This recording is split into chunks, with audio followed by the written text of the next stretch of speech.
Everyone, this is Deepali Singh.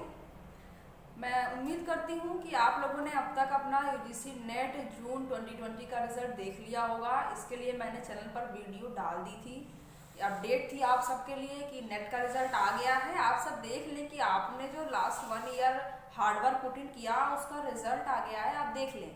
तो मैं उम्मीद करती हूँ कि आप सबने रिजल्ट देख लिया होगा। रिजल्ट के बाद देखिए कई स्टूडेंट ने मुझे मैसेज भी किया कि मैम मेरा एग्ज़ाम क्वालिफाइड हो गया।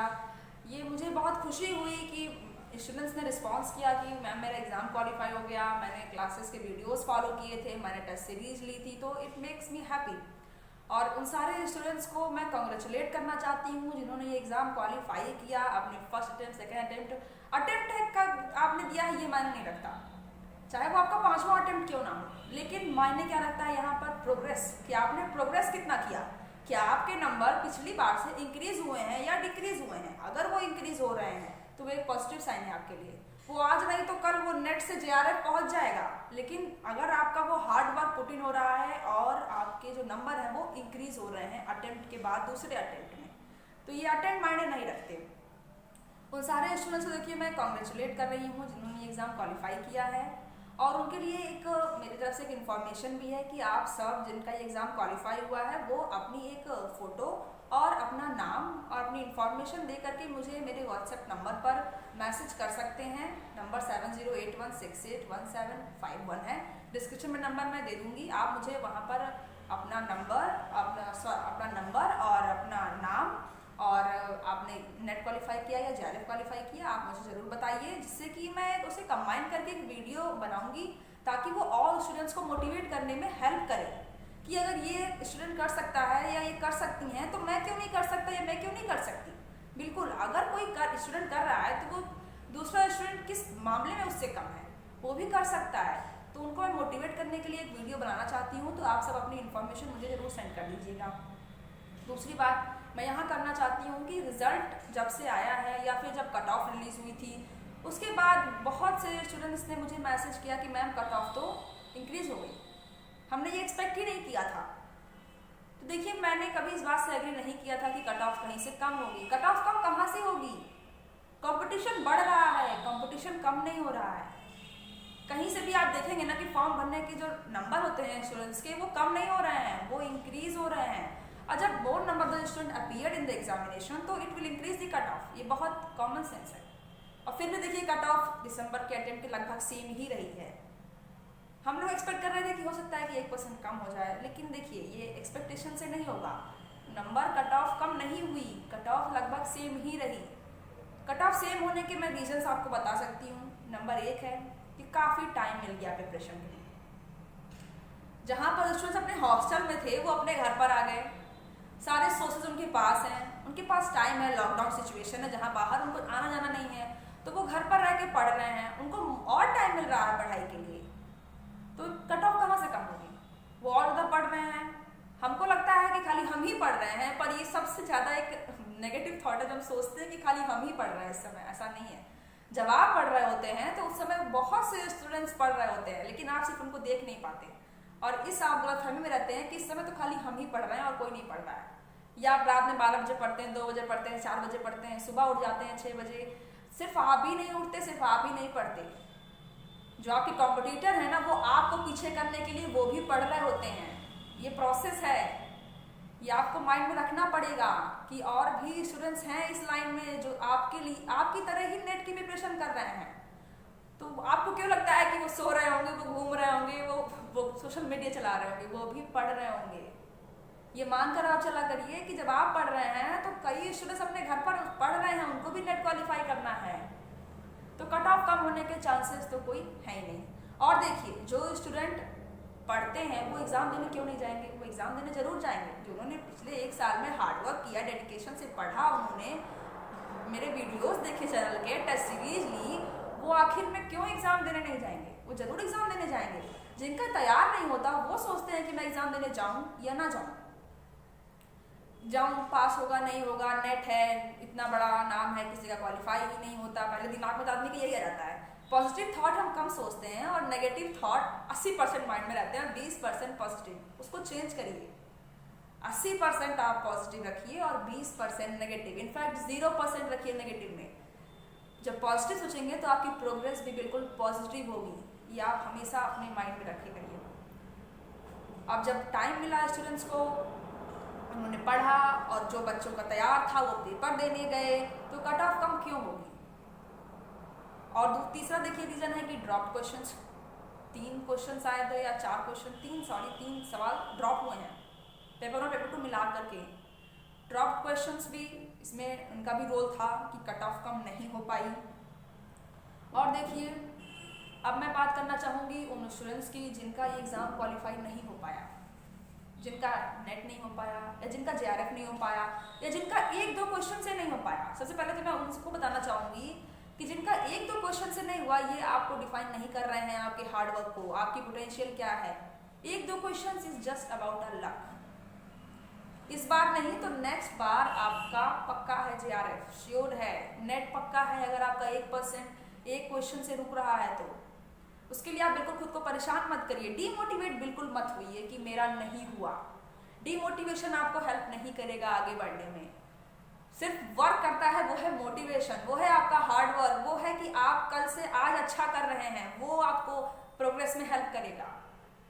आपके रिजल्ट्स आपको नहीं बताएंगे कि आप लायक नहीं हैं, ये आप डिसाइड करेंगे कि आप लायक हैं या नहीं लायक हैं। जब दूसरा कोई कर ले रहा है तो हम क्यों नहीं कर पाएंगे? हम किस मामले में उनसे कम हैं? हो सकता है आपकी सिचुएशन थोड़ा सा अलग हो, आपको घर में थोड़ा फोकस करना पड़ता हो या आप पार्ट टाइम जॉब कर रहे हो अपने घर की सिचुएशन को बेटर करने के लिए, पर ऐसी कंडीशंस में भी लोग पढ़ रहे हैं, लोग कर रहे हैं और नेट क्वालिफाई हो रहा है उनका, जेआरएफ क्वालिफाई हो रहा है उनका। तो ये बिल्कुल भी मत सोचिए कि हमसे नहीं होगा, ये आपसे ही होगा। ये दिमाग में आप हमेशा अपने रखिएगा कि अगर ये किसी से होगा तो ये हमसे ही होगा। देखिए हारा वही जो लड़ा नहीं। आप कंटिन्यू अपना हार्ड वर्क करते रहिए, डेडिकेशन से पढ़िए। अब वेट मत करिए कि यूजीसी नेट का फॉर्म आएगा, उसको हम भरेंगे, फिर एडमिट कार्ड आएगा, फिर हम पढ़ेंगे, फिर एग्ज़ाम देने जाएंगे। नहीं, it's a very long process, वो बहुत लॉन्ग प्रोसेस हो जाएगा आपके लिए। ये आप आज से शुरू करिए, अभी से शुरू करिए पढ़ना, अभी से आप पढ़ाई में बिल्कुल लग जाइए। एग्ज़ाम तो होगा, देखिए दिसंबर में नहीं हो पाया क्योंकि वायरस की वजह से नहीं हो पाया, तो ये एग्ज़ाम देखिए अब एनटीए ऑफिशियल नोटिस देगा कि कब एग्ज़ाम होगा।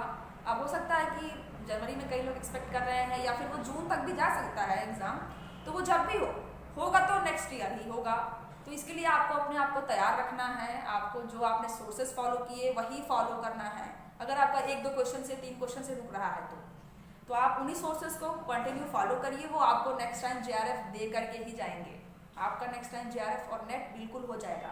उस सोर्सेज पे आप स्टिक रहिए, बिल्कुल सोर्सेज चेंज मत करिए।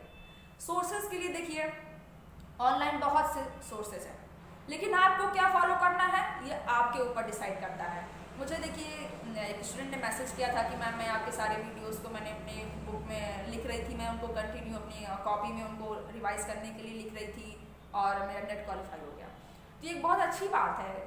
आपकी तैयारी आप डिसाइड करते हैं कि कैसे करनी है, ये कोई और आपको नहीं बता पाएगा। मैं आपको स्टडी कर सकती हूँ कि आप ऐसे फॉलो करिए, लेकिन ये आपके ऊपर है, आप उसे फॉलो करते हैं या नहीं करते हैं। ये आपके टाइम मैनेजमेंट के ऊपर है कि आपको कितना टाइम मिल रहा है पढ़ने के लिए, ये आपको करना है। तो बस बिल्कुल अपने वही सोर्सेज को आप फॉलो करिए जिनको आप फॉलो कर रहे थे, और वही आपको देखिए नेट और जेआरएफ तक ले जाएंगे। सोर्सेज चेंज करने की जरूरत आपको बिल्कुल भी नहीं है।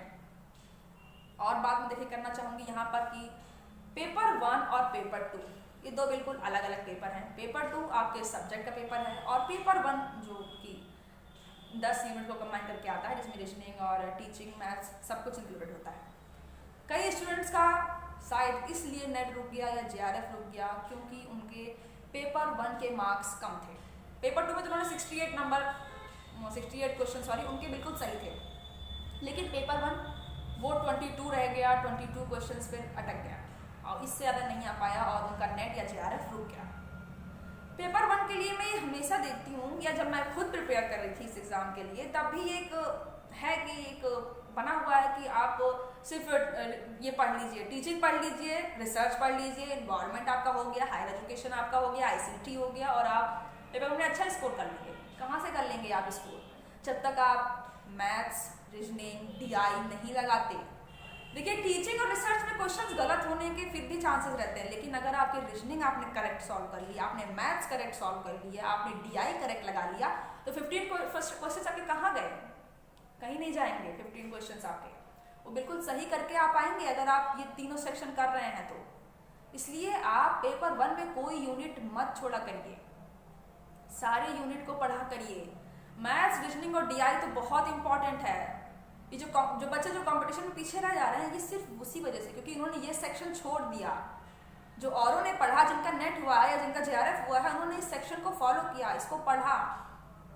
आप इसको बिल्कुल छोड़िए मत पेपर 1 में कि आप मैथ्स और रीजनिंग नहीं कर रहे हैं और आप सोच रहे हैं कि मेरा पेपर में अच्छा स्कोर आ जाएगा, हमारा 30 सवाल सही हो जाएगा, 35 सवाल सही हो जाएगा। कहाँ से सही हो जाएगा? नहीं सही होगा। जब आप पहले से ही घर से निकलने से पहले ही आप 15 क्वेश्चन छोड़ के जा रहे हैं, तो बचा कितना? 35 क्वेश्चन। अब उसमें से तो आपके 22 और 24 तो सही होंगे ही होंगे, लेकिन क्या पूरे 35 सही हो पाए आपके, जिनके भरोसे आप एग्जाम देने गए थे? नहीं हो पाए। तो आप उनको फोकस करिए, आप पेपर 1 की हर यूनिट पढ़िए। और जिनका पेपर 2 देखिए कम है, उनके स्कोर कम रह गए, पेपर 1 जा रहा था, पेपर 2 में उनके कम रह गए, तो देखिए चैनल पर वीडियोस हैं, हर यूनिट्स के वीडियोस हैं। मैंने टेस्ट सीरीज भी एग्जाम से पहले लाई थी, बहुत से स्टूडेंट्स ने ली और वो हेल्पफुल भी रही। वो चाहे UGC नेट के एग्जाम के लिए हो और या फिर JNU के MA एंट्रेंस के लिए हो या PhD एंट्रेंस के लिए हो, वो हेल्पफुल रही स्टूडेंट्स के लिए। मुझे पॉजिटिव फीडबैक आए, तो आप उनको फॉलो करिए, चैनल के वीडियोस फॉलो करिए। और आपको थियरीज के अगर क्लियर नहीं है, क्लियरेंस आपको थियरीज पर नहीं है, तो उसको भी आप क्लियर करते चलिए। अगले एग्जाम में आप थियरीज अपने क्लियर करिए और क्वेश्चंस लगाइए ऑलवेज। आगे देखिए, अब अगर आप आज से तैयारी करने जा रहे हैं तो सबसे पहले माइंड में आएगा कि बुक लिस्ट, क्या बुक हम फॉलो करें, क्या इंग्लिश में क्या हिंदी में। तो उसके लिए मैं आपको आगे वीडियो दे दूंगी कि आप हिंदी में कौन सी बुक फॉलो करें पेपर 2 के लिए और इंग्लिश में कौन सी बुक फॉलो करें पेपर 2 के लिए। तो उसके लिए आप बिल्कुल परेशान मत होइए। अभी फिलहाल आपके पास जो सोर्सेज हैं आप उनको ही फॉलो करिए, उनको ही रिवाइज करिए, क्योंकि अगर देखिए आप रिवाइज नहीं करेंगे तो हो सकता है कि जो आपको क्वेश्चंस कल तक आ रहे थे वो आज नहीं आ रहे होंगे। ये पूरा एग्जाम से देखिए रिजल्ट तक, कट ऑफ तक, पूरा ये 1 महीना एक्सटेंड हुआ है। सिर्फ हम इसी में लगे रहे कि हमारा रिजल्ट क्या आएगा, उस 1 महीने में हमने कुछ प्रिपेयर नहीं किया। तो अब रिजल्ट आ गया है, अब आपने अपना रिजल्ट देख लिया है, तो अब प्रिपरेशन में अगर आपका नेट नहीं हुआ, JRF नहीं हुआ है, तो अब आप आज से ही लग जाइए। बुक लिस्ट का वीडियो मैं आगे आपको दे दूंगी, चैनल पर प्रोवाइड कर दिया जाएगा, आप बुक लिस्ट भी उसको फॉलो कर लीजिएगा। लेकिन फिलहाल अभी के लिए जो आपके पास सोर्सेज है आप उनको फॉलो करना स्टार्ट कर दीजिए। आप उन्हें फॉलो करेंगे तो आपका एग्जाम बिल्कुल पास हो जाएगा। बिल्कुल अपने अंदर पॉजिटिव थॉट रखिए, पॉजिटिव देखिए, पॉजिटिविटी के साथ आप एग्जाम को फॉरवर्ड किया करिए, उसकी तरफ आप एक पॉजिटिविटी के साथ जाया करिए कि ये एग्जाम हमसे ही क्वालिफाई होगा और किसी से क्वालिफाई नहीं होगा। ये मान कर चलिए, और सिर्फ कहने से नहीं कि आपने कह दिया और आपका एग्जाम क्वालिफाई, ऐसा नहीं है, कहने से नहीं। ये मेहनत आपको करनी होगी, ये आपका डिसाइड करना है कि आप कितना घंटा दे रहे हैं अपनी पढ़ाई में। 8 घंटा दे रहे हैं, 10 घंटा दे रहे हैं, 15 घंटे दे रहे हैं, कितना घंटे आप दे पा रहे हैं स्टडीज को। ये डिसाइड करेगी कि आप किस हाइट तक जाएंगे। जो आप हार्ड वर्क कर रहे हैं ये डिसाइड करेगा कि आप कितनी ऊंचाई तक जाएंगे, नेट तक जाएंगे या JRF तक जाएंगे। कह देने से नहीं होगा, करना पड़ेगा आपको। ये सारे एफर्ट्स आपको करने पड़ेंगे। तो आप बिल्कुल अपने एफर्ट्स आज से ही कंटिन्यू करिए, आज से ही लग जाइए तैयारी में। इंतजार मत करिए फॉर्म्स का या फिर एग्जाम डेट का। सिर्फ अगर आपको UGC नेट का एग्जाम देना है उसके लिए मैं कह रही हूँ। लेकिन अगर आपको ऐसा माइंड में लग रहा है कि और गवर्नमेंट फॉर्म्स आएंगे और जॉब्स के फॉर्म आएंगे, हम उन्हें भरेंगे, उनकी तैयारी करेंगे, तो आप उनकी भी तैयारी बिल्कुल करिए। क्यों नहीं करेंगे आप? अभी देखिए UPPCT का फॉर्म आया है, PG वाले स्टूडेंट्स फॉर्म को भर सकते हैं। तो आप पॉलिटिकल साइंस आप पढ़ेंगे तो वो आपको नेट में भी काम आएगा और वो आपको PGT में भी काम आएगा। या फिर आपका कोई PhD का एंट्रेंस है पॉलिटिकल साइंस से, तो आपको वो नेट में भी हेल्पफुल रहेगा और PhD के एंट्रेंस में भी हेल्पफुल रहेगा। तो आप पॉलिटिकल साइंस पढ़िए, बिल्कुल पढ़िए, रिसर्च के क्वेश्चंस पढ़िए, PhD एंट्रेंस में वो भी आते हैं। तैयारी आज से शुरू करिए। फॉर्म्स पेपर बहुत से हैं, लेकिन अगर आपने नेट डिसाइड किया है कि हम नेट या JRF ही करेंगे, हम आगे रिसर्च करना चाहते हैं, असिस्टेंट प्रोफेसर बनना चाहते हैं एक रेप्यूटेड यूनिवर्सिटी में, तो वो उसके लिए आपको नेट की तरफ ही स्टिक रहना पड़ेगा। इसी फील्ड में आपको कंटिन्यू अपना डेडिकेशन देना होगा। तो आप बिल्कुल तैयारी में अपने आज से लग जाइए। और देखिए पॉलिटिकल साइंस के वीडियोस के लिए, UGC नेट की अपडेट्स के लिए देखिए आप चैनल को जरूर सब्सक्राइब कर लीजिए। सब्सक्राइब बटन बेल आइकन दिया होगा, उसे प्रेस कर लीजिए जिससे आपको लेटेस्ट वीडियो की नोटिफिकेशन इजीली अवेलेबल हो जाए। Thank you.